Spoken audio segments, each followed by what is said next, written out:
हरे कृष्णा. श्रीमद भागवतम स्कंद चौथा अध्याय 11 स्वयंभू मनूंचा उपदेश.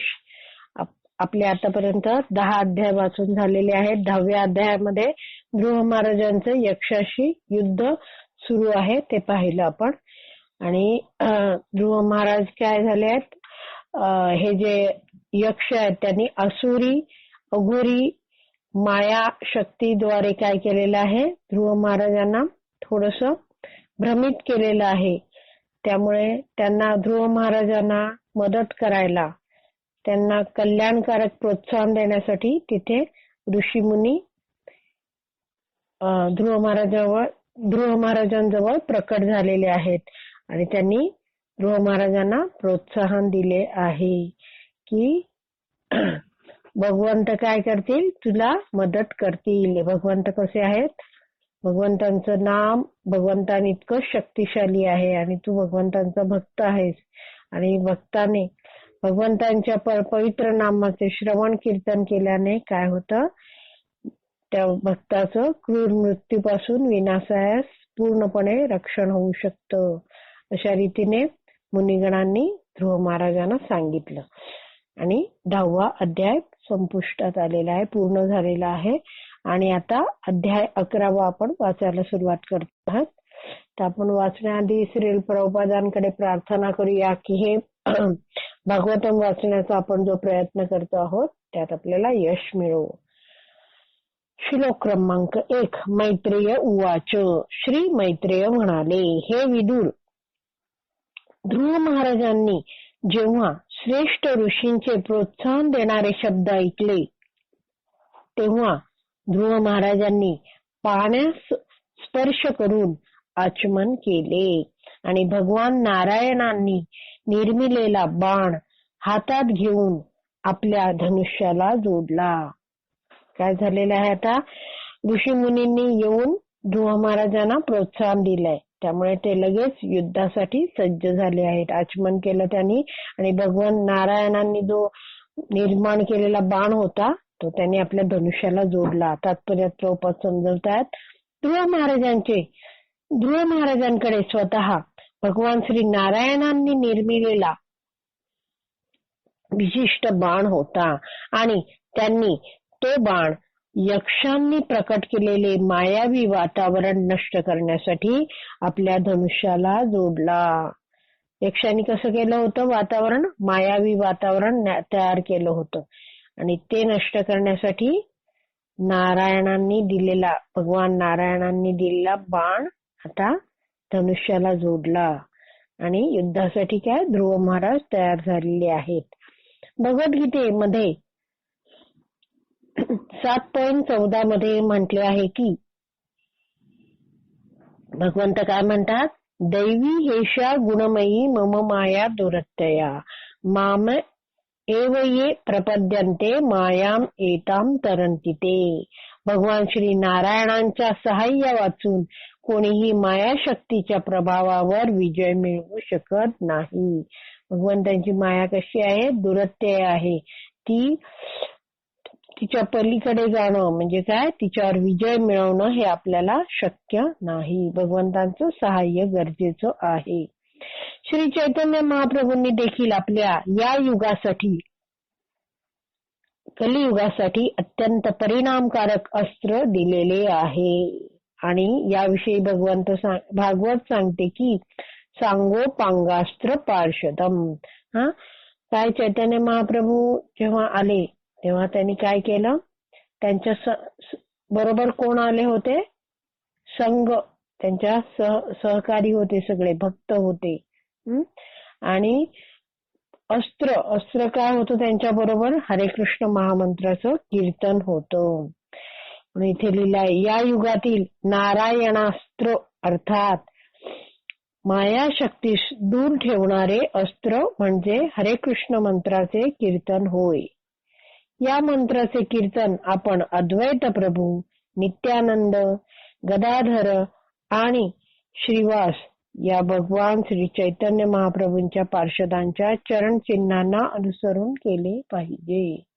काय प्रभुपाद सांगतात की आपण जो हरे कृष्ण महामंत्र म्हणतो त्याआधी आपण कोणती प्रार्थना म्हणायला पाहिजे, जय श्री कृष्ण चैतन्य प्रभु नित्यानंद श्री अद्वैत गदाधर श्रीवास आदी गौर भक्त वृंद. यांना आधी आपण नमन केलं पाहिजे आणि मग हरे कृष्ण महामंत्राचा जप केला पाहिजे. श्लोक क्रमांक 2. आत्म्याविषयीचे पूर्ण ज्ञान प्राप्त झाल्यावर सर्व भौतिक सुखदुःखांचा अंत होतो. तसेच ध्रुव महाराजांनी आपल्या धनुष्यावर नारायण अस्त्र ठेवता क्षणी यक्षांनी निर्मिलेले मायावी वातावरण तात्काळ नष्ट झाले. इथे काय उदाहरण दिलंय की जसं आत्म्याविषयीचं पूर्ण ज्ञान प्राप्त झाल्यावर सर्व भौतिक सुख दुःखांचा अंत होतो, तसं काय झालं, भगवंतांचं नारायण अस्त्र ठेवल्याबरोबर धनुष्यावर नारायण अस्त्राचा जो बाण आहे तो ठेवल्याबरोबर काय सगळे यक्षांचं मायावी वातावरण नष्ट झालेलं आहे. तात्पर्य प्रभुपाद सांगतात, भगवान श्रीकृष्ण सूर्य समान आहेत आणि त्यांची भ्रमकारी शक्ती अर्थात माया अंधकार समान आहे. कृष्ण सूर्य सम माया हय अंधकार, जहां कृष्ण तहार नाही मायार अधिकार असं म्हटलं जातं. भगवंत सूर्य सम आहेत आणि माया कशी आहे, अंधकारा समान आहे. अंधकार म्हणजे काय, प्रकाशाची अनुपस्थिती. जिथे प्रकाश नाही तिथे अंधकार आहे. आणि त्याचप्रमाणे माया म्हणजे भगवंतांची कृष्ण भावनेची अनुपस्थिती होय. कृष्ण भावना आणि माया या दोन्ही गोष्टी नेहमी परस्परांसमवेत असतात. प्रभुपाद काय सांगतायत, कृष्ण भावना आणि माया या दोन्ही कशा आहेत गोष्टी, परस्परा समवेत आहेत. कृष्ण भावनेची जागृती होताच भौतिक अस्तित्वाची सर्व भ्रामक सुखदुःखे नष्ट होतात. मायाम एताम तरंती ते, महामंत्राचा नित्य जप आपल्याला मायाशक्तीपासून सतत दूर ठेवतो. श्लोक क्रमांक 3. भाषांतर. ध्रुव महाराजांनी नारायण ऋषी निर्मित अस्त्र आपल्या धनुष्यावर योजिले तेव्हा त्यातून सुवर्णाची मुळे असलेले आणि हंसाच्या पंखांसारखी पिसे असलेले बाण बाहेर पडू लागले. हे बाण कसे होते, बाळांचा जो शेवटचा भाग होता त्याला काय सुवर्णाची मुळे होते आणि पुढे काय होतं, हंसाच्या पंखासारखं पिस होती. असे बाण एकापाठोपाठ एक बाहेर पडायला लागले. आणि ज्याप्रमाणे मोर मोठा केकाराव करीत वनात प्रवेश करतात त्याचप्रमाणे ते बाण भयंकर सू सू असा ध्वनी करत शत्रू सैन्यांमध्ये घुसले. इथे काय तुलना केलेली आहे की जसं मोर मोठा केकाराव करत काय करतात, वनामध्ये प्रवेश करतात, तसे ते बाण काय जे ध्रुव महाराजांच्या धनुष्यावरून जे नारायण अस्त्र वाले जे बाण निघाले ते सर्व पूर्ण यक्षांच्या शत्रू सैन्यामध्ये सू सू असा ध्वनी करत प्रवेश करते झाले. श्लोक क्रमांक 4. भाषांतर. त्या तीक्ष्ण बाणांनी शत्रू सैनिकांची त्रेधा उडवली आणि बहुतांश सैनिक जवळजवळ बेशुद्ध झाले. तथापि रणांगणांवरील काही यक्षांना ध्रुव महाराजांचा प्रचंड राग आला आणि त्यांनी कशीबशी आपली शस्त्रे सावरली आणि त्यांच्यावर आक्रमण केले. ध्रुव महाराजांचे जे बाण सुटले ते कसे आहेत, इतके शत्रू सैनिकांवर जाऊन पडले की त्यांची त्रेधा तिरपीट उडाली आणि काय अनेक सैनिक बहुतांश म्हणजे बरेचसे सैनिक बेशुद्ध झाले. आणि जे काही शुद्धीवर होते त्यांना ध्रुव महाराजांच्या या हल्ल्याबद्दल प्रचंड राग आला आणि काय केलं, त्यांनी आपली शस्त्र उचलली आणि ध्रुव महाराजांवर आक्रमण सुरू केले. तर आणखी एक तुलना दिली आहे. ज्याप्रमाणे गरुडाने डिवचलेले सर्प आपला फणा उंचावून त्याच्यावर धावून जातात त्याप्रमाणे सर्व यक्ष सैनिक आपल्या उगारलेल्या शस्त्रांनी ध्रुव महाराजांवर विजय मिळवण्यासाठी सिद्ध झाले. काय, एखाद्या सर्पाला जर गरुडाने डिवचलं तर काय होतं, तो सर्प लगेच लढाईसाठी तयार होतो. त्याप्रमाणे हे जे यक्ष सैनिक आहेत ते ध्रुव महाराजांवर विजय मिळवण्यासाठी सिद्ध झाले. श्लोक क्रमांक 5. यक्ष आपल्यावर चाल करून येत असल्याचे पाहताच ध्रुव महाराजांनी त्यांच्यावर बाणांचा वर्षाव करून त्यांचे तुकडे तुकडे केले. ध्रुव महाराज सज्जच होते, त्यामुळे काय त्यांनी त्या सर्व यक्षांना ठार केले. यक्षांचे हात, पाय, मस्तके आणि उदरे त्यांच्या धडांपासून वेगळी करून ध्रुव महाराजांनी त्यांना, ज्यांचे वीर्य कधीच स्खलित होत नाही, त्या प्रथम श्रेणीच्या ब्रह्मचार्यांना प्राप्त होणाऱ्या आणि सूर्यमंडळाच्याही वर स्थित होणाऱ्या ग्रहलोकामध्ये पाठविले. ध्रुव महाराजांनी काय केलं? सर्व जे त्यांच्यावर आक्रमण करून आलेले यक्ष होते त्यांना ठार केलं. आणि ते कुठे गेले? ध्रुव महाराजांसारख्या महान भक्तांकडून त्यांना मृत्यू आला, त्यामुळे ते सगळे कुठे गेले? सूर्यमंडळाच्याही वर जे स्थित आहे ग्रहलोक तेथे गेले. तिथे कोण जातात? तिथे ब्रह्मचारी जातात. तात्पर्य प्रभुपाद समजवतात. म्हणजे ते स्थान ब्रह्मचार्यांना प्राप्त होतं. प्रभुपाद डिटेलमध्ये सगळं वर्णन करतात तात्पर्यात. भगवंतांकडून अथवा त्यांच्या भक्तांकडून मृत्यू येणे हे अभक्तांसाठी शुभदायक असते. काय? जे लोक अभक्त आहेत त्यांना जर भगवंतांनी नष्ट केले किंवा भक्तांकडून त्यांना मृत्यू आला तर त्यांच्यासाठी ते शुभकारक असतं. आता पुढे प्रभुपाद कसं सांगतायत सगळं डिटेलमध्ये. ध्रुव महाराजांनी कोणतीही दयामाया न दाखविता यक्षांची हत्या केली, पण केवळ ऊर्ध्वरेता ब्रह्मचार्यांनाच प्राप्त होणारा ग्रहलोक यक्षांनाही प्राप्त झाला. काय आहे? जिथे जे ऊर्ध्वरेता ब्रह्मचारी आहेत त्यांना काय? मृत्यूनंतर जो ग्रहलोक प्राप्त होतो तोच ग्रहलोक या यक्षांना प्राप्त झाला. निराकारवादी ज्ञानीजन किंवा भगवंतांकडून मारले गेलेले राक्षस जसे ब्रह्मलोक किंवा सत्यलोक प्राप्त करतात, तसेच भगवत भक्ताकडून मारले गेलेले लोकही सत्यलोक प्राप्त करतात. काय आहे? जर निराकारवादी ज्ञानीजन आहेत हे काय आहेत? किंवा भगवंतांकडून मारले गेलेले राक्षस आहेत, त्यांना कुठे जायला मिळतं? मृत्यूनंतर ब्रह्मलोकात म्हणजे सत्यलोकात. आणि तिथेच कोण जातं? आणखीन भगवत भक्तांकडून मारलेले लोकही तिथेच जातात.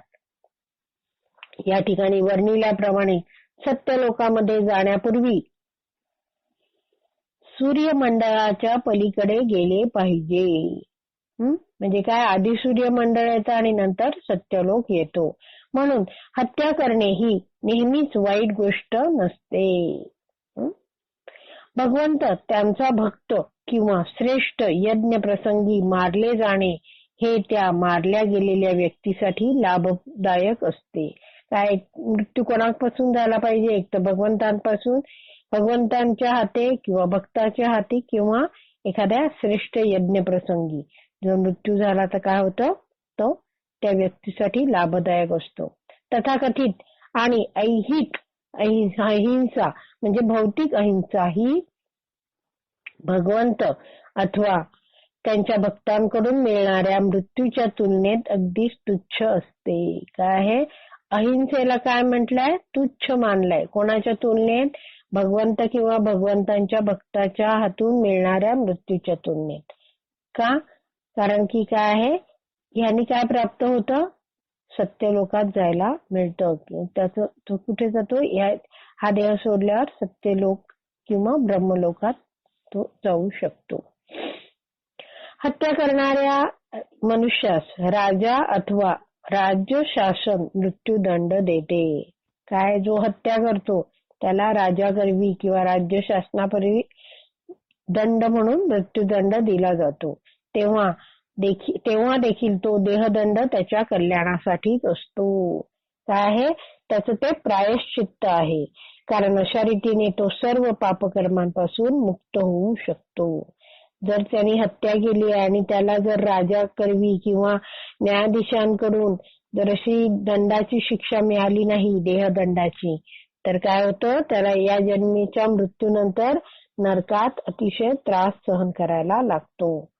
म्हणून इथे म्हटलंय की इथे जो देहदंड मिळतो तो त्याच्या कल्याणासाठी असतो. या श्लोकामध्ये ऊर्ध्वरेत सहा हा एक महत्वाचा शब्द आहे.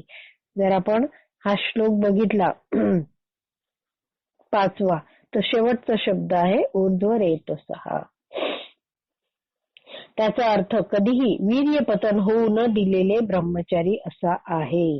मनुष्याने जरी वेदोक्त तपश्चर्या किंवा कर्मकांड विधी अनुसरले नाहीत तरी त्याने वीर्यपतन होऊ न देता केवळ शुद्ध ब्रह्मचारी जीवन अनुसरल्यास त्याचा परिणाम म्हणून मृत्यूनंतर तो सत्यलोकामध्ये प्रवेश करू शकतो.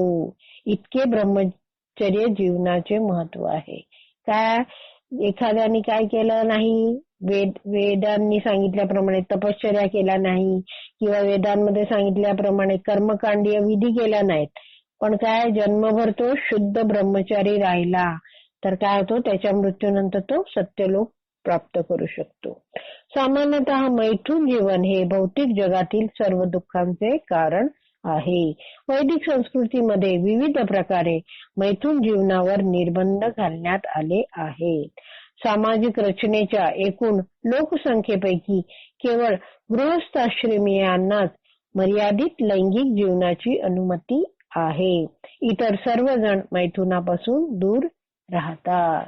तर काय प्रभुपाद सांगतायत की जे वैदिक संस्कृतीत सांगितल्याप्रमाणे काय जे वर्ण आश्रम हे दिलेले आहेत त्यात कसं आहे, आश्रमामध्ये काय असतं, ब्रह्मचर्य आश्रम, गृहस्थ आश्रम, वानप्रस्थ आश्रम आणि संन्यास आश्रम. ब्रह्मचर्य आश्रमात काय होतो, हा जो मनुष्य आहे तो आध्यात्मिक ज्ञान प्राप्त करतो आणि नंतर तो उचित वय जेव्हा होतं त्याचं तेव्हा तो गृहस्थाश्रम स्वीकारतो. आणि केवळ गृहस्थाश्रमातच काय आहे, मर्यादित लैंगिक जीवनाची अनुमती असते. वयाच्या 50 नंतर मनुष्य वानप्रस्थाश्रम स्वीकारतो. तेथे हे इंद्रिय तृप्तीला परवानगी नाही. आणि मग शेवटी मनुष्य जर संन्यास आश्रम स्वीकारतो तो सर्वांपासूनच तो काय होतो, काया वाचा मनाने तो आपल्या गुरूंना शरण जातो कम्प्लिटली आणि या सगळ्या मैथुन आणि त्या सगळ्या जीवनाशी त्याचा काही संबंध राहत नाही. विशेषतः या युगातील लोकांना वीर्य स्खलन न होऊ देण्याचे महत्व माहित नाही. काय आहे, या युगात ज्या लोकांना ते ब्रह्मचर्य म्हणजे काय हे माहित नाही. मूलतः ते भौतिक गुणांमध्ये विविध प्रकारे गुरफटलेले असतात. काय आहेत, या युगातले जे लोक आहेत ते काय आहेत, सगळ्या भौतिक गुणांमध्ये गुरफटलेत आणि आपलं अस्तित्व टिकवून ठेवण्याच्या संघर्षात ते केवळ दुःख भोगत आहेत. ऊर्ध्वरेतसा हा शब्द विशेष करून मायावादी संन्याशांकडे अंगुली निर्देश करतो, कारण ते तपश्चर्येच्या कठोर नियमांचे पालन करतात. हे मायावादी संन्यासी काय अतिशय कठोर तपस्या करतात. तथापि भगवंत भगवद्गीतेत 8.16 मध्ये म्हणतात, आ ब्रह्मभुवना लोका पुनरावर्तिनो अर्जुना. मनुष्य जरी ब्रह्मलोकी गेला तरी त्याला परतून यावे लागते. यास्तव एकमेव भक्तिमय सेवेद्वारेच वास्तविक मुक्ती प्राप्त करता येते. कारण भक्तीद्वारेच मनुष्य ब्रह्मलोकाच्याही पलीकडे असलेल्या आध्यात्मिक जगामध्ये प्रवेश करू शकतो. आणि एकदा तो भक्ती करून आध्यात्मिक जगतात गेला की तेथून पुन्हा या इहलोकी म्हणजे या पृथ्वीवर त्याला पुन्हा परतून यावे लागत नाही. नाहीतर बाकीचे जे आहेत जे ब्रह्मलोकात जातात ते काय आहेत, हा जो 8.16 श्लोक काय म्हणतो की जरी तो त्या ग्रहात गेला, त्या लोकामध्ये गेला तरी त्याला पुन्हा जन्म घ्यावा लागतोच. मायावादी संन्याशांना आपण मुक्त झाल्याचा फार अभिमान असतो, परंतु मनुष्य भक्तिमय सेवेद्वारे भगवंतांच्या संपर्कात येत नाही तोपर्यंत त्याला वास्तविक मोक्ष मिळू शकत नाही. हा मायावादी संन्यासी मुक्त झाल्यास वाटतं, पण ते जाऊ कुठे शकतात, फक्त ब्रह्मलोकात, आणि तिथूनही त्यांना परत जन्म घ्यावा लागतो. त्यामुळे प्रभुपाद इथे सांगतात की मोक्ष हवा असेल तर केवळ तो भक्तिमय सेवेद्वारेच मिळतो. असे म्हटले आहे की हरिं विना न श्रुतीं तरंती, कृष्ण कृपे वाचून कोणालाही मोक्ष प्राप्ती होऊ शकत नाही असे सांगितलेलं आहे. त्यामुळे भगवंतांची भक्ती केल्या विना आपण भगवत धामात जाऊ शकत नाही. श्लोक क्रमांक 6. आपला नातू ध्रुव वस्तुतः निरपराध असलेल्या अनेक यक्षांचा वध करीत असल्याचे पाहून स्वयंभू मनु अनेक श्रेष्ठ महर्षींसह ध्रुवाकडे आले आणि अतिशय करुणेने त्यांनी त्याला सदुपदेश देण्यास प्रारंभ केला. काय आहे, ध्रुव महाराज यक्षांची एवढी हत्या करत होते की कोणी पाहिलं? ध्रुव महाराजांचे जे पिता आहेत उत्तानपादांचे पिता कोण आहेत? स्वयंभू मनु. त्यांनी पाहिलं स्वयंभू मनूंनी की आपला नातू काय करतो आहे, निरपराध. एका यक्षाने काय केलेलं आहे, ध्रुवांच्या छोट्या भावाला मारलाय. पण आता ध्रुव महाराज अनावश्यक हत्या करत आहेत. त्यामुळे त्यांना समजवण्यासाठी स्वयंभू मनू अनेक आपल्या बरोबर ऋषी घेऊन आले आणि उपदेश करायला त्यांनी प्रारंभ केला. तात्पर्य, ध्रुव महाराजांनी यक्षांची नगरी अलकापुरीवर आक्रमण केले. कारण एका यक्षाने त्यांच्या बंधूंची हत्या केली होती. काय, एका यक्षाने जो उत्तम होता त्याला ठार केले होते. वस्तुतः त्यांचा बंधू उत्तम याचा वध करणारा एकच यक्ष अपराधी होता. ते सर्वच यक्ष अपराधी नव्हते. अर्थात यक्षांनी आपल्या बंधूचा वध करताच ध्रुव महाराजांनी त्यांच्या विरुद्ध गंभीर पावले उचलली. दोन्ही पक्षांमध्ये युद्ध घोषित झाले आणि पुढे ते चालूच राहिले. अशाच प्रकारची घटना कधी कधी वर्तमान काळीही घडते. काय प्रभुपाद सांगतात, असं जे ध्रुव महाराजांचं युद्ध सुरू झालं आणि ते सुरूच राहिलं तसंच आताही घडतं. एका मनुष्याच्या चुकीमुळे संपूर्ण देशावरच आक्रमण केले जाते. अशा प्रकारे मोठ्या प्रमाणातील आक्रमण मानव जातीचा जनक आणि मानवांसाठी नियम रचणाऱ्या मनुष्य मान्य नाही. स्वयंभू मनूंना हे पटत नाही. यास्तव स्वयंभू मनूंना आपला नातू ध्रुव यास निरपराधी यक्ष नागरिकांची हत्या करणे चालूच ठेवण्यापासून परावृत्त करायचे होते. त्यासाठी काय स्वयंभू मनू आले. श्लोक क्रमांक 7. मनुर उवाच. स्वयंभू मनू म्हणाले, बाळ ध्रुव, कृपा करून थांब. अकारण क्रोधित होणे चांगले नाही, कारण तो नरकमय जीवनाकडे जाण्याचा मार्ग आहे. वस्तुतः निरपराध यक्षांची हत्या करून तू आता मर्यादेचे उल्लंघन करीत आहेस. काय स्वयंभू मनू म्हणतात की तू थांब, अशी अकारण तू क्रोध करू नकोस. असा जो क्रोध करणं कसं आहे, नरकमय जीवनाकडे जाण्याचा मार्ग आहे. का, हे सगळे निरपराध यक्ष आहेत, त्यामुळे त्यांची हत्या केली तर काय होतं, मर्यादेचं उल्लंघन होत आहे. तात्पर्य प्रभुपाद समजवतात. या श्लोकात अतिरोषेण, जो 7वा श्लोक बघितला तर पहिलेच येत आहे, अलम वत्स अतिरोषेण. हे वत्सा बाळा पुरे, अलम म्हणजे पुरे आता, अतिरोषेण म्हणजे अतिशय क्रोध, अनावश्यक क्रोधाने असा याचा अर्थ आहे. ध्रुव महाराज जेव्हा आवश्यक तितका क्रोध व्यक्त करण्याच्या मर्यादेपलीकडे गेले तेव्हा त्यांचे अधिक पाप कर्मांपासून रक्षण करण्यासाठी त्यांचे पितामह आजोबा स्वयंभू मनू त्वरित तेथे आले. काय आहे, ध्रुव महाराजांचा क्रोध काय होता, वाढतच होता. त्यामुळे त्यांना थांबवणं आजोबांचं कर्तव्य होतं. त्यामुळे ते त्वरित तिथे आले. या घटनेवरून आपण जाणू शकतो की हिंसा ही वाईट गोष्ट नाही, परंतु अनावश्यक हिंसा अथवा निरपराध व्यक्तींची हत्या केली जाते तेव्हा ती हिंसा मनुष्यास नरकात घेऊन जाते. काय आहे, एखाद्या क्षत्रियाने हिंसा करणं, आपल्या राज्यातल्या लोकांचं रक्षण करण्यासाठी हिंसा करणं ठीक आहे, पण जर अनावश्यक हिंसा करतोय तो किंवा निरपराध व्यक्तींची हत्या केली तर काय होत जातं, अशी हिंसा त्या मनुष्याला नरकात घेऊन जाते. ध्रुव महाराज एक महान भक्त असल्यामुळे त्यांचे अशा पापकृत्यांपासून रक्षण करण्यात आले.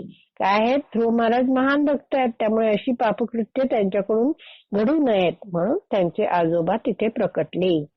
राज्यातील नियम व सुव्यवस्थेचे पालन करण्यासाठीच हिंसा करण्याची अनुमती क्षत्रियाला दिली जाते. काय क्षत्रियाला काय सांगितलं जातं?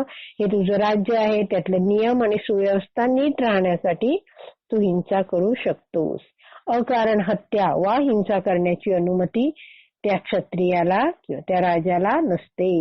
हिंसा म्हणजे निश्चितच नरकतुल्य जीवनाकडे नेणारा मार्ग आहे, पण राज्यातील सुव्यवस्था टिकवून ठेवण्यासाठी हिंसेचीही आवश्यकता असते. काय आहे? हिंसा ही काही वेळा गरजेची असते क्षत्रियासाठी.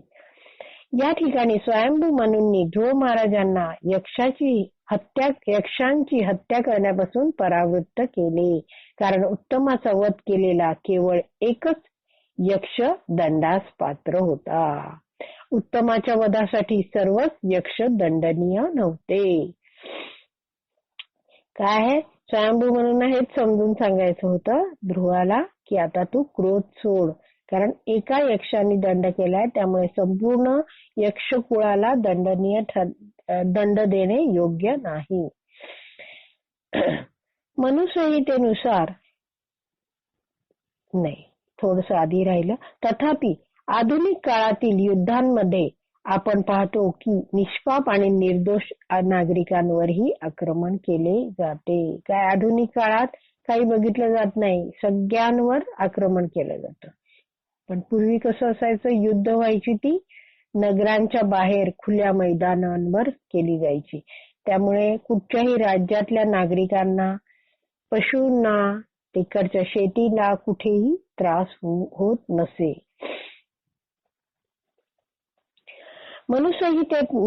मनुसंहितेनुसार असे युद्ध म्हणजे सर्वात घोर पापकर्म आहे. काय आहे? असे निष्पाप नागरिकांना ठार करणं हे काय? पापकर्म आहे. या व्यतिरिक्त वर्तमान काळात अनेक सुसंस्कृत राष्ट्रे निष्पाप पशूंची हत्या करणारे अनेक खाटीकखाने आवश्यकता नसतानाही चालवित आहेत. काय आहे? हे युद्ध तर होतातच, त्यात निष्पाप निर्दोष नागरिकांना ठार केले जाते, आणि काय केले आहे इथे? खाटीकखानेही अनेक राष्ट्रांमध्ये चालवले जातात, आणि ह्याच्यात काय होतं? निष्पाप पशूंची हत्या होते. शत्रूकडून आक्रमण होऊन एखाद्या राष्ट्रातील नागरिक जेव्हा मोठ्या संख्येने मारले जातात, तेव्हा त्यांची हत्या म्हणजे त्यांच्या स्वतःच्या पापकर्मांची ती प्रतिक्रिया आहे, हे आपण जाणून घेतले पाहिजे. हा निसर्गाचा नियम आहे. निसर्गाचे नियम काय आहेत? अतिशय सूक्ष्म आहेत, आपल्याला ते समजू शकत नाहीत. पण जेव्हा आपण बघतो की शत्रूंकडून मोठं आक्रमण झालं आणि एका राष्ट्रातील अनेक नागरिक मोठ्या संख्येने एकत्रितरित्या मारले गेले, तर त्याला काय म्हटलं जातं? ते जे लोक जे मेले ते काय? स्वतःच्या पापकर्मांच्या प्रतिक्रिया, जी पापकर्माची फळं होती ती त्यांना भोगायची होती, म्हणून ते तिथे सगळे एकत्र आले आणि तेथे त्यांचा मृत्यू झाला. श्लोक क्रमांक 8. भाषांतर. प्रियतात.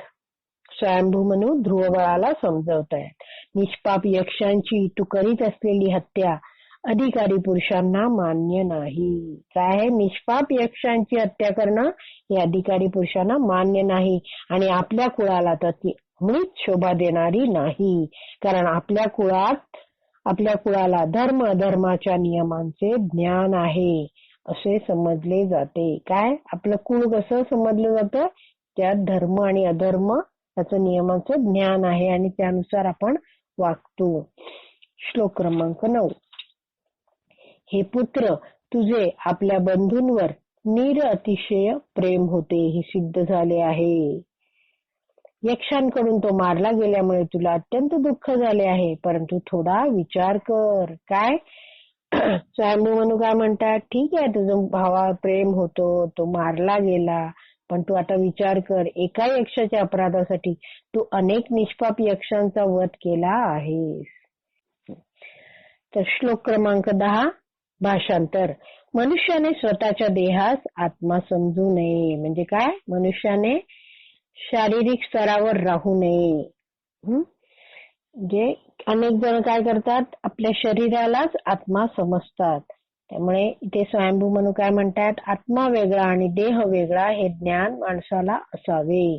आणि अशा प्रकारे मग पशुप्रमाणे इतरांच्या शरीराचा वध करू नये. जसे काय पशु काय काय चांगलं काय वाईट हे काही न बघता समोर आलाय, तर ते काय त्याचं काय ध्येय असतं, मला फक्त माझी भूक भागवायची आहे. त्यामुळे तो कोणताही विचार न करता जे शरीर समोर मिळेल त्याचा तो वध करून खातो. तर अशा प्रकारे मनुष्याने वागू नये पशु समान. त्यांनी काय करायचं, भगवंतांची भक्ती करायची. भगवंतांच्या भक्तिमय सेवेचा मार्ग अनुसरणाऱ्या संत पुरुषांनी अशा मार्गास विशेष प्रतिबंध केला आहे. काय आहे, हे जे साधू संत आहेत ते काय म्हणतात, असं मनुष्यानी पशु समान वागू नये. आणि दुसरं काय म्हणतात की असं देहात्मबुद्धीही ठेवू नये. तात्पर्य, साधूनाम ऋषिकेश अनुवर्तीनाम हे शब्द अत्यंत अर्थपूर्ण आहेत. आपण जर हा 10वा श्लोक बघितला तर पहिल्या ओळीत हे शब्द येतात. साधू म्हणजे संत पुरुष, तथापि खरा संत पुरुष कोण आहे, भगवान श्री ऋषिकेशांची सेवा करण्याचा मार्ग जो अनुसरतो तो साधू होय. जो काय करतो, भगवंतांची सेवा करतो तो साधू. नारद पंचरात्र मध्ये म्हटले आहे की ऋषिकेन ऋषिकेश सेवनम भक्तीर उच्चते. म्हणजे काय, ऋषिकेश म्हणजे भगवान श्रीकृष्ण, ऋषिक म्हणजे इंद्रिय, तर काय ऋषिकेन म्हणजे काय इंद्रियांनी, ऋषिकेश म्हणजे काय ऋषिक इंद्रियांचे स्वामी यांची सेवा करणं, याला भक्ती म्हणतात, भक्तिमय सेवा म्हणतात. स्वतःच्या इंद्रियांद्वारे भगवंतांची सेवा करण्याच्या प्रक्रियेला भक्ती अर्थात भक्तिमय सेवा असे म्हणतात. म्हणून भगवंतांच्या सेवेमध्ये आधीच रमलेल्या मनुष्याने स्वतःच्या व्यक्तिगत इंद्रिय तृप्तीमध्ये का रत व्हावे. काय आहे, भक्ताने काय केलं पाहिजे, भगवंतांची सेवा केली पाहिजे, आपली इंद्रिय भगवंतांची सेवा करण्यामध्ये लावली पाहिजे. मग असा जो भक्त आहे त्यांनी स्वतःच्या इंद्रिय तृप्तीमध्ये रमू नये असं प्रभुपाद म्हणतात. ध्रुव महाराज हे भगवंतांचे विशुद्ध सेवक आहेत असा उपदेश भगवान मनूंनी येथे त्यांना दिला. काय आहे, हे ध्रुवा काय सांगतात त्यांचे आजोबा, तू कसा आहेस, भगवंतांचा विशुद्ध सेवक आहेस, म्हणून काय तू असा वागू नकोस. ध्रुव महाराजांनी पशूंप्रमाणे देहात्म बुद्धीमध्ये का अनावश्यक गुरफटून जावे. काय स्वयंभू मनू काय समजवतात, ही जी देहात्म बुद्धी आहे तसे तू वागू नकोस, त्यात गुरफटून जाऊ नकोस. एक पशु विचार करतो की दुसऱ्या पशुचे शरीर म्हणजे आपले अन्न आहे. ते जे भाषांतरात सांगितलंय ना की पशुप्रमाणे इतरांच्या शरीराचा वध करू नकोस. म्हणजे काय, पशु विचार करत नाही आणि काय करतो, कोणत्याही शरीराला काय तो खाण्यासाठी मारून टाकतो, तर तसं तू करू नकोस. एक पशु विचार करतो की दुसऱ्या पशुचे शरीर म्हणजे आपले अन्न आहे, म्हणून देहात्म बुद्धीमध्ये रमलेला पशु दुसऱ्यांवर चढाई करतो. मनुष्याने आणि विशेष करून भगवत भक्ताने कधीच असे कार्य करू नये. साधू अर्थात संत वृत्तीच्या भक्ताने पशुची कधीही अकारण हत्या करू नये. श्लोक क्रमांक 11. भाषांतर. भगवान श्री हरींचे वैकुंठ वातावरणातील आध्यात्मिक धाम प्राप्त करणे फार दुर्लभ आहे. स्वयंभू मनू आपले उपदेश देत आहेत ध्रुव महाराजांना. ते काय म्हणतात, भगवान श्री हरींचं जे वैकुंठ वातावरण आहे ते काय आहे, आध्यात्मिक धाम प्राप्त करणं कसं आहे, फार दुर्लभ आहे, फार कठीण आहे. पण हे ध्रुवा तू महाभाग्यशाली आहे. कारण काय, अखिल जीवमात्रांचे निवासस्थान या रूपामध्ये श्रीहरींची तू उपासना केल्यामुळे तुला ते धाम प्राप्त होणार असल्याचे अगोदरच निश्चित झाले आहे. तू काय भगवंतांची महान भक्ती केली आहेस खूप तपस्या करून, त्यामुळे काय तुला भगवंतांचं धाम मिळणं हे निश्चित झालेलं आहे. तात्पर्यात प्रभुपाद समजवतात, चेतन आत्मा आणि परमात्म्याने अखिल प्राणीमात्रांच्या भौतिक शरीरांमध्ये निवास केल्याविना ती अस्तित्वात राहू शकत नाही. काय आहे? भौतिक शरीर आहे, त्यात काय राहिलं पाहिजे? एक तर चेतनात्मा आणि परमात्मा, हे दोन्ही असतील तरच ते भौतिक शरीर अस्तित्वात राहतं. चेतनात्मा हा प्रत्येक अणुरेणूमध्ये उपस्थित असणाऱ्या परमात्म्यावर अवलंबून असतो. काय आहे? आपण सगळे काय आहोत? जीवात ते चेतनात्मा आहोत. आणि आपण शरीरात आपलं काय? हे शरीर आहे आणि त्यात काय असतं? आणखीन या शरीरात परमात्मा पण असतो. परमात्मा म्हणजे काय? भगवंत परमात्मा रूपात प्रत्येक जीवात उपस्थित राहतात. आणि जीव काय आहे? परमात्म्यावर अवलंबून असतो. म्हणून प्रत्येक भौतिक आणि आध्यात्मिक वस्तूचे अस्तित्व भगवंतांवरच पूर्णपणे अवलंबून असल्यामुळे भगवंतांना या श्लोकामध्ये भूतावास असं म्हटलं आहे. आपण जर हा 11वा श्लोक बघितला तर पहिल्या ओळीत हा शब्द येतो, भूतावासम हरिम भवान. ध्रुव महाराजांचे आजोबा मनू यांनी जेव्हा त्यांना म्हणजे ध्रुवांना युद्ध थांबवण्याची विनंती केली तेव्हा ते एक क्षत्रिय या नात्याने आपल्या आजोबांशी वादविवाद करू शकले असते. काय आहे? एक क्षत्रिय म्हणून काय वादविवाद पण घालू शकले असते ध्रुव महाराज आपल्या आजोबांशी. तथापि क्षत्रिय या नात्याने शत्रूशी युद्ध करणे हे आपले कर्तव्य आहे असे मत ध्रुव महाराज मांडू शकले असते. तरी त्यांना सांगण्यात आले की प्रत्येक प्राणी मात्रांमध्ये भगवंतांचा निवास असल्यामुळे आणि यास्तव त्याचे शरीर भगवंतांच्या मंदिरासमान असल्यामुळे कोणत्याही जीवाच्या अनावश्यक हिंसेस अनुमती नाही. काय त्याला आठवण करून दिली स्वयंभू मनूंनी की हे ध्रुवा काय आहे? प्रत्येक जीवामध्ये काय आहे? प्रत्येक प्राणी मात्रांमध्ये भगवंत परमात्मा रूपात निवास करतात. म्हणून प्रत्येकाचं शरीर कसं आहे? भगवंतांच्या मंदिरासमान आहे. त्यामुळे तू कोणत्याही जीवाची अनावश्यक हिंसा करू नकोस. श्लोक क्रमांक 12. तू शुद्ध भक्त असल्यामुळे भगवंत तुझे नित्य चिंतन करीत असतात. स्वयंभू मनू ध्रुवाला आणखीन पुढे उपदेश देत आहेत की काय? तू शुद्ध भक्त आहे. आणि शुद्ध भक्ताचं चिंतन कोण करत असतं? नेहमी भगवंत करत असतात. तसेच भगवंतांच्या सर्व विश्वासपात्र भक्तांकडून तुला मान्यता मिळालेली आहे. तुझे जीवन आदर्श वर्तन दाखवून देण्यासाठी आहे. यास्तव तू इतके निंद्य कृत्य हाती घेतलेले आहेस याचेच मला आश्चर्य वाटते. काय आहे? तू एक राजा आहेस आणि तू काय आहेस? तुला राजाने कसं आदर्श वागणूक दाखवली पाहिजे. कारण यथा राजा तथा प्रजा. म्हणून काय जर तू हे इतकं निंद्य कृत्य हाती घेतलं आहेस याचं मला आश्चर्य वाटत आहे. तात्पर्य प्रभुपाद समजवतात, ध्रुव महाराज शुद्ध भक्त होते आणि ते भगवंतांचे चिंतन करण्यात नित्य रमलेले असत.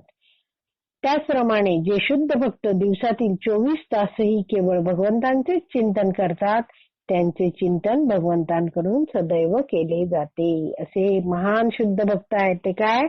दिवसातले 24 तास भगवंतांचं स्मरण करतात आणि अशा भक्तांचं चिंतन भगवंत करतात.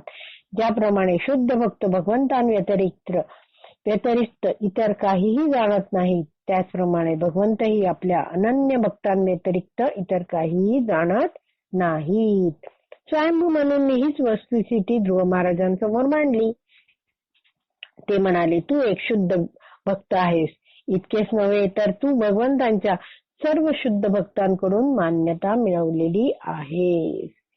तुझे आचरण सदैव इतके आदर्श असावे की इतरांनी त्यापासून धडे घ्यावेत. अशा परिस्थितीत तू इतक्या निरपराध यक्षांना ठार मारावेस हे मोठे आश्चर्य आहे. स्वयंभू म्हणून आश्चर्य वाटतंय की ध्रुवानी असं का वगैरे वागलं. श्लोक क्रमांक 13. जेव्हा भक्त इतर लोकांना सहनशीलता, करुणा, मैत्री आणि समभावनेने वागवतो तेव्हा भगवंत त्याच्यावर अतीव प्रसन्न होतात. भक्त कसा वागतो? सगळ्या वेगवेगळ्या लोकांशी सहनशीलता दाखवतो, करुणा, मैत्री आणि समभावना दाखवतो. त्यावेळी काय भगवंत त्याच्यावर प्रसन्न होतात. कसं ते तात्पर्यात प्रभुपाद समजवतात. आता भक्तिमय पूर्णत्वाच्या द्वितीय स्तरावर असणाऱ्या प्रगत भक्ताने उपरोक्त श्लोकानुसार आचरण करणे हे त्याचे कर्तव्य आहे. काय आहे, जो द्वितीय स्तरावर आहे भक्तिमय पूर्णत्वाच्या, त्याची ही वर श्लोकात दिलाय ती वागणूक आहे. कसं ते पुढे प्रभुपाद सांगतात. भक्तिमय जीवनाचे 3 स्तर आहेत. कनिष्ठ किंवा तृतीय स्तरावरील भक्त मंदिरातील केवळ श्रीमूर्तीशीच संबंध ठेवतो. काय आहे, जो कनिष्ठ आहे, जो नवीन भक्त आहे, त्याला काय फक्त भगवंतांची श्रीमूर्ती ह्याच्याशीच आपला संबंध जाणवतो, तो मानतो आणि मोठ्या भक्तिभावनेने विधिविधानानुसार तो भगवंतांची उपासना करतो. काय आहे, त्याचं नातं कोणाशी तो मानतो, मी आणि भगवंत बस. तो बाकी भक्तांना वगैरे मानत नाही. तो आहे तृतीय स्तरावरचा भक्त. द्वितीय स्तरावरील भक्ताला भगवंत, अन्य सहकारी भक्त, निष्पाप लोक आणि मत्सरी लोकांशी असणाऱ्या आपल्या संबंधांचे ज्ञान असते. काय द्वितीय स्तरावरचा भक्त आहे तो सगळं जाणतो. भगवंत कोण आहेत, माझा भगवंतांशी काय संबंध आहे, अन्य सहकारी भक्त कसे आहेत, निष्पाप लोक म्हणजे काय, मत्सरी लोक काय आहेत, कुठचे आहेत, त्यांच्याशी कसं वागायचं, हे सगळं ज्ञान त्यांना आहे. काही वेळा दुष्ट लोकांकडून भक्तांना वाईट वागणूक मिळते. इथे असे म्हटले आहे की प्रगत भक्ताने सहनशील असावे. त्याने अज्ञानी आणि निष्पाप जनावरांवर पूर्ण दया करावी. कसं आहे, जो प्रगत भक्त आहे त्यांनी सहनशीलता दाखवावी. बघा पहिलं हे भाषांतरात हे सगळे गुण दिलेले आहेत. आणि त्यांनी काय करायला पाहिजे, करुणा, दया दाखवायला पाहिजे. जे निष्पाप अज्ञानी जनावर आहेत त्यांच्यावर दया दाखवायची. प्रचारक भक्ताने निरागस मनुष्यांवर दया करावी. जे आपल्या भक्ताला जे निरागस मनुष्य भेटतात त्यांना त्यांनी कृपा दाखवावी, दया करावी आणि त्यांना भक्तिमय सेवेमध्ये आणावे. ज्यांना भक्ती माहित नाहीये त्यांच्यावर कृपा करून त्यांना भगवंतांची भक्ती प्रदान करावी. त्यांना भगवंतांची भक्तिमय सेवेमध्ये आणण्याचा प्रयत्न करावा. प्रत्येक जीव स्वरूपतःच भगवंतांचा सनातन सेवक आहे. जीवेर स्वरूप है कृष्णेर नित्य दास.